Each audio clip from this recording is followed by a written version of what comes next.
дар сеюмин рӯзи рақобатҳои қаҳрамонии осиё уқёнусия дар кишвари қирғизистон боз 5 варзишгари тоҷик ба зӯрозмоӣ пардохтанд. аз ҷумла дар вазни то 90 килограмм комроншоҳи устопирён дар даври аввали вохӯриаш бо шатлик тураев аз туркманистон нерӯ санҷид. ӯ аллакай дар ҳамон дақиқаи аввал соҳиби имтиёзи вазаре шуда, пас аз чанд сонияи дигар комроншоҳи устопирён бори дигар ҳарифро ба замин афтонда, пас аз касби 2 вазари ғолиби ин нерӯсанҷӣ дониста шуд. дар даври чорякниҳоӣ рақиби комроншоҳ Бозбаев Ислам аз Қаззоқистон гардида, ду ҷониб рақобати шадид бо ҳам нишон доданд. ҳам комроншоҳ ва ҳам Ислам таҷрибаи хуби мусобиқаҳои байналмилалиро дошта, то сонияҳои охири нерӯсанҷӣ ду ҷониб танҳо дутои танбеҳ доштанд, аммо дар ниҳоят комроншоҳ аз ҳарифи қаззоқаш имтиёзи вазаре гирифта ба даври нимниҳоии қаҳрамонии Осиё уқёнусия роҳ ёфт.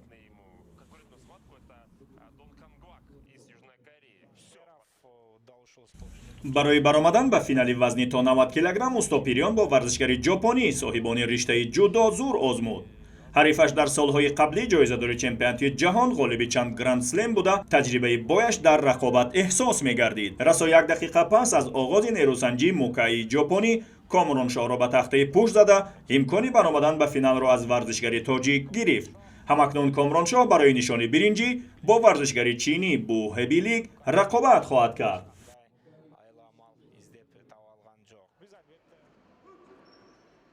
дар ҳамин вазн ҳамчунин боз як ҷудокори тоҷик Ҷаҳонгир Маҷидов дар даври аввал бо Давлат Бобонов аз кишвари Узбекистон даст ба гиребон шуд.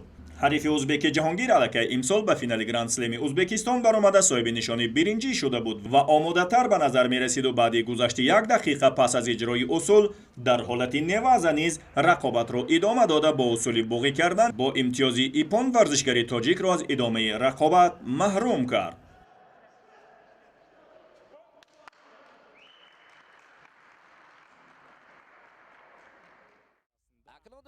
ниҳоятан дар нерӯсанҷӣ барои касби мақоми сеюми ифтихорӣ комроншоҳи устопирён ва Буҳебилич нерӯ санҷиданд. онҳо ҳамдигарро хуб мешиносанд, бинобар ин рақобатро бо эҳтиёт оғоз карданд ва соҳиби яктои шидо низ шуданд. ду ҷониб рақобатро ҳамчунон идома дода, ниҳоятан дар сонияҳои охири нерӯсанҷӣ комроншоҳ бо иҷрои усуле соҳиби имтиёзи вазаре шуда, то ба охир устуворӣ намуду ҳарифи чиниашро шикаст ва соҳиби нишони биринҷии ин мусобиқа гардид, ки дуюмин нишони қаҳрамонии Осиё уқёнусияро ба сабаби нишонҳои ҳайати ҷудокорони тоҷик афзуд. дар финали ин вазн бошад Давлат Бобонов аз Узбекистон ва Мукаи Шоичирои ҷопонӣ рақобат карданд. пас аз гузашти 3 дақиқа аз нерӯсанҷӣ довари майдон ба Мукаи Шоичиро ба хотири камфаъолӣ як шидо дод ва дар вақти асосӣ ду ҷониб ғолибро муайян накарданд. ҳамин тавр вақти иловагӣ ба ду варзишгар дода шуда, кор ба имтиёзи тиллоӣ кашида шуд. пас аз гузашти чанд дақиқа Давлат Бобонов имтиёзи тиллоии ипонро соҳиб шуда, унвони қаҳрамони Осиё ва уқёнусияро ба худ ихтисос дод.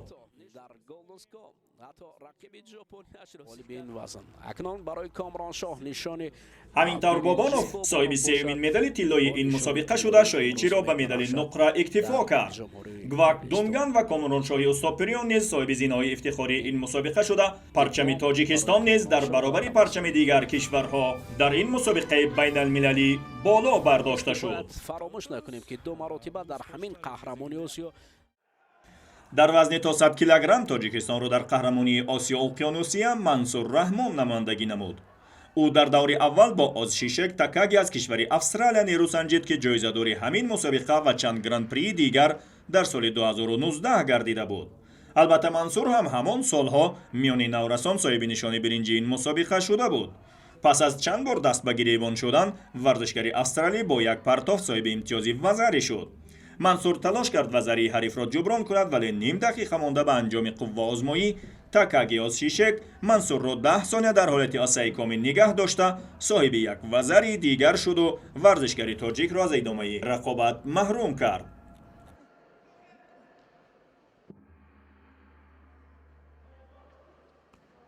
рақобати ниҳоии вазни то 100 килограмм миёни Муҳаммадкарим Хуррамов аз Узбекистон ва Аарон Вулф аз Ҷопон сурат гирифт. варзишгари ҷопонӣ, ки як бор ғолиб ва як бор қаҳрамони ҷаҳон буд, бо варзишгари узбек ҷоизадори ҳамин мусобиқа дар соли 2019 нерӯ санҷида дар вақти асосӣ 1 шидо ба Вулф ва 2 шидо ба Хуррамов дода шуд. در ثانیه‌های آغازین وقت ایلوگی تعیین شده باشد، ولف محمد کریم ازبک را با اصول اوشیماتا به تخته پشت زده سزاواری امتیاز طلایی و مدال طلایی وزن تا 100 کیلوگرم شد. همینطور محمد کریم خرموف به مدال نقره قهرمانی آسیا اقیانوسیا سرفراز گردانیده شده. زینه‌های سیوم و نشانهای برنجی این مسابقه نصیب ورزشگران مظفربک تورابایف باز هم از ازبکستان و ایریهم باتو از چین گردیدند.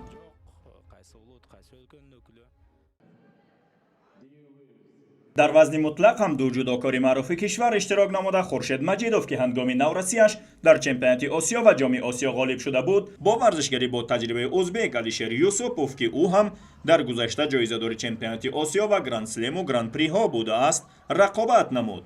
دو جانب همدیگر را در جریان رقابت آموخته. در نیمه های نیروسنجی علیشیر یوسفوف با اجرای اصول امتیازی وزری کسب کرد و همچنان رقابت را در نیوزه ادامه داده با اصول بوقی کردن جهانگیر را وادار به تسلیم کرد و این جودوکار تاجیک را هم از مبارزه برای نشان محروم ساخت.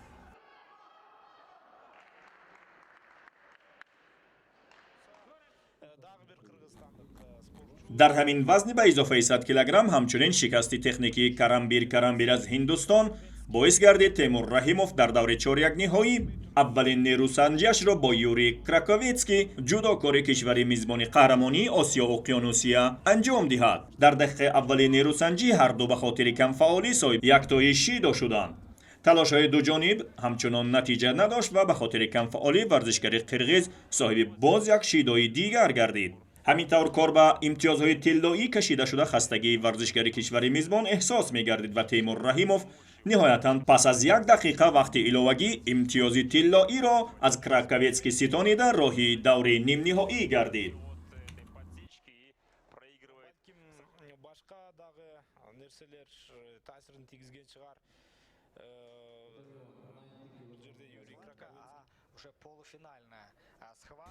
در دور نیم نهایی قهرمانی آسیا اقیانوسیا تیمور رحیموف با یکی از چهره‌های نمایان جودو در همین وزن هاراساوا هیسایوشی ژاپنی اندر میدانی رقابت شد.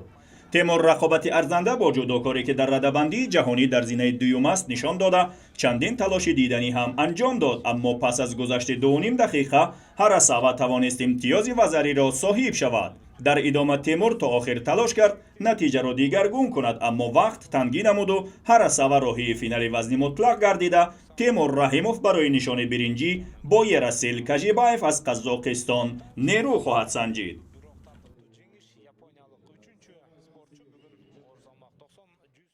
همینطور تیمور رحیموف با غالب مسابقه کشادی آسیا در اکتاو در سال 2021 به میدان مسابقه برآمد. رقابت این دو ورزشگر هم به امتیاز طلایی کشیده شده. تا آن زمان هر دو جودوکار هم صاحب یک تای شیدا شدند. در وقت اضافه شده دو ورزشگر 2.5 دقیقه دیگر نیروسنجی کرده. نهایتا اصول را تیمور رحیموف انجام داده صاحب امتیاز وزری یا همان امتیاز طلایی شده صاحب نشان برنجی قهرمانی آسیا اقیانوسیا گردید. در رقابت‌های نهایی وزن به اضافه 100 کیلوگرم هاراساوا هیسایوشی از ژاپن و کیم مینیونگ از کره جنوبی برای مدال طلا نیرو سنجیدند. این دو ورزشگر هم دوام 4 دقیقه با هم نیرو سنجیده. کیم مینیونگ صاحب 2 شیدا و هاراساوا هیسایوشی که در رقابت نیم نهایی تیمور رحیموف را مغلوب کرده بود از کیم مینیونگ امتیاز وزری ستانید و سیومین مدال طلای قهرمانی آسیا اقیانوسیا را با خود به کشور ژاپن خواهد برد. کیم مینیونگ با مدال نقره این مسابقات اکتفا کرده. مدال های برنجی این وزن نصیب کیم سنگمین از کره جنوبی و تیموری تاجیک گردید. همینطور تیمور رحیموف سیمین جودوکار تاجیک شد که پرچم میهنی عزیز ما را در قهرمانی آسیا اقیانوسیا پرافشان کرد. در رقابت‌های بانوان هم جودوکاران در دو وزن سنگین در سومین روز به میدان برآمدند. در وزن تا 78 کیلوگرم ما ژنژائو از چین و یونا هیونجی از کشور کره جنوبی برای مدال طلا تلاش کردند. در 3 دقیقه هر دو جانب صاحب یک تای شیدا شده. وقتی اساسی با همین به انجام رسیده کار به امتیاز طلایی رسید. یون هیونجی که جایزه‌دار قهرمانی آسیا است نهایتاً توانست مدال طلا را صاحب شود، زیرا ورزشکار چینی ما ژنژائو به خاطر کم فعالی 3 شیدا گرفته به مدال نقره این مسابقات اکتفا کرد. نشانهای برنجی این وزن هم به ورزشکاران همین دو کشور چن فی از چین و لی جیانگوان از کشور کره جنوبی اختصاص یافتند. дар рақобати ниҳоӣ вазни ба изофаи 78 килограмм ду варзишгари чинӣ Ванг Ян ва Сюй Шиян ки ҳарду ҳам бонувони пурқудрати Кореяи Ҷанубиро дар даври нимниҳоӣ пушти сар карда буданд, бо ҳам нерӯ санҷиданд. ҳарду бону ҳам соҳибном ва сет ҷоиза мебошанд, вале пас аз гузашти 1 дақиқа Сюй Шиян рақибашро дар ҳолати асаи комил нигоҳ дошта, соҳиби медали тиллои вазни мутлақ ё ҳамон ба изофаи 78 килограмм миёни бонувон шуд. дар зинаҳои сеюми ифтихории ин вазн Ким Ҳаюн медали нуқра ба Ванг Ян тааллуқ ёфта, дар зинаҳои сеюми ифтихории ин вазн Ким Ҳаюн ва Ҳан Ми Ҷин аз Кореяи Ҷанубӣ қарор гирифтанд. ҳамин тавр рақобатҳои инфиродии чемпионати Осиё Уқёнусия ба анҷом расида, дар ҷадвали нишонҳо Кореяи Ҷанубӣ бо 4 тилло 5 нуқра ва 8 биринҷӣ, Узбекистон ки бештарин ҳайатро дошт бо 3 тилло 2 нуқра ва 5 биринҷӣ, Чин бо 3 тилло 2 нуқра ва 5 биринҷӣ ба тартиб дар зинаҳои якум то сеюм қарор гирифтанд. Тоҷикистон бошад бо 1 нуқра 2 биринҷӣ, якҷои панҷум ва якҷои ҳафтум дар байни 30 кишвари иштирокчӣ дар зинаи ҳаштум қарор гирифта, ба ифтихори варзишгарони тоҷик 3 бор парчами Тоҷикистон дар қаҳрамонии Осиё Уқёнусия дар канори дигар парчамҳо боло бардошта шуд.